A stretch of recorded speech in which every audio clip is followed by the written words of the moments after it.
Find the maximum of f of x on the interval -1 to 2, given that f of x is quantity x over quantity x squared plus 1. Okay.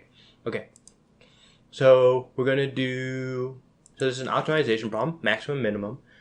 And so we're going to find the critical points. We're going to find the critical points by finding the derivative and then setting the derivative equal to 0.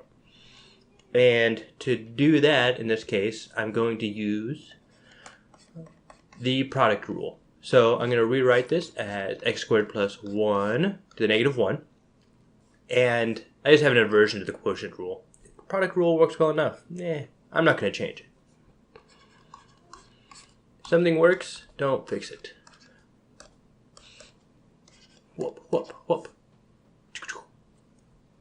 Yes, so product rule. We'll do u equals x, u prime equals 1, v equals x squared plus 1 to the -1. Yeah, when you do the product rule instead of the quotient rule, you pick up that -1. Potato, potato.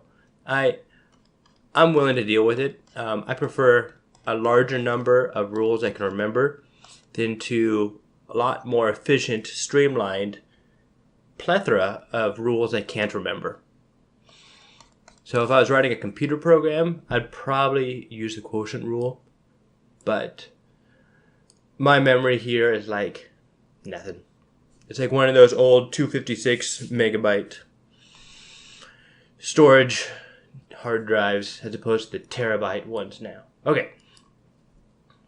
U, v prime, -2x, I can combine the -1 and the 2x, all over x squared plus 1 squared, plus u prime, which is 1, all over x squared plus 1 to the first. Okay? Now,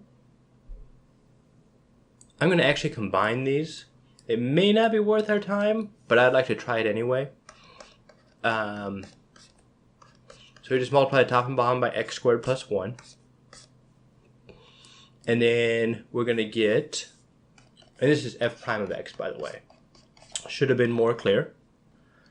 So we have x squared minus 2x squared plus 1, x squared minus 2x squared, all over x squared plus 1 squared.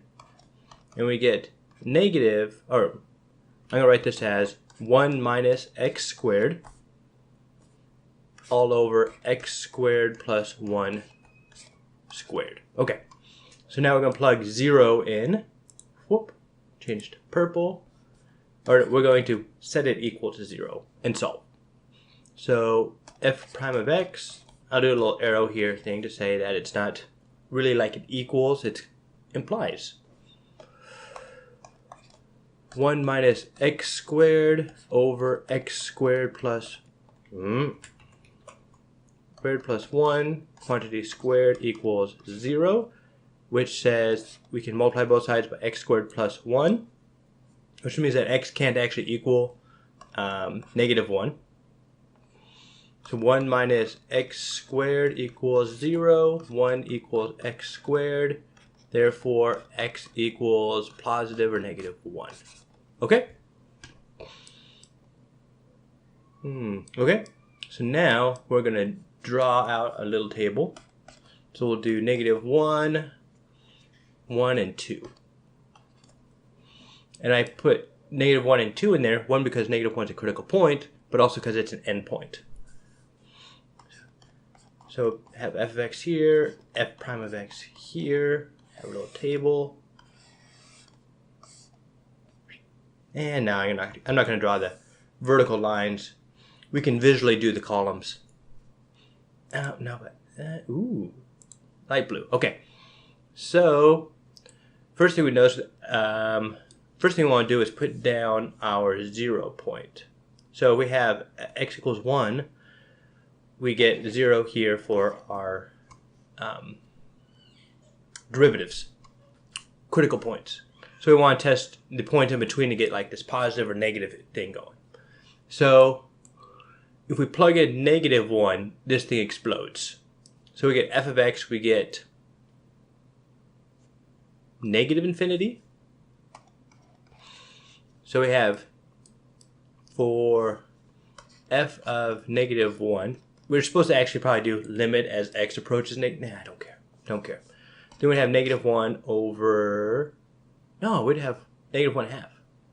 So we'd have -1 over 1 squared plus 1, which equals -1/2. Excellent. So there's not infinity there. Oh. See, I'm glad I checked that. Glad I checked it. So we got -1/2. Okay, plug in 2. F of 2 equals 2 over 4 plus 1, which equals 2/5, which is not a maximum. Though it is bigger than -1/2, so it's going up. Okay, we're good with that. We'll plug in 1. 1, we get 1 over 1/2. Or 1 over 2 again, so we get positive 1/2. New potential winner. And I'm going to plug in 0 for f prime. Let's see what we can do here.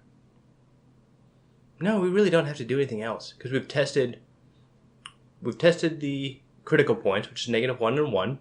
Tested the endpoints, and so the in between shouldn't be anything else.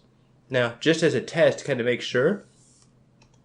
Totally, I wouldn't do this on a test because test you won't have time. I'm gonna plug in 0 just to kind of see if I get a positive value for the derivative. So what I'm gonna do is I'm gonna do f prime of 0, and we have negative x squared over x squared plus 1. So we have -0 squared over 0 squared plus 1 squared. This just goes to 1. That goes to 1. So we have 1 over 1, which is positive, which makes sense. So we have a critical point. We're going up to some maximum here. And then I imagine if I plugged in 1.5, I'd probably actually get a negative value coming back down. So, but that's good enough for that here. We are going to say that the maximum on the interval is given at f of x equals 1, which is 1/2. So right there. Not too bad. Excellent. Go maximums.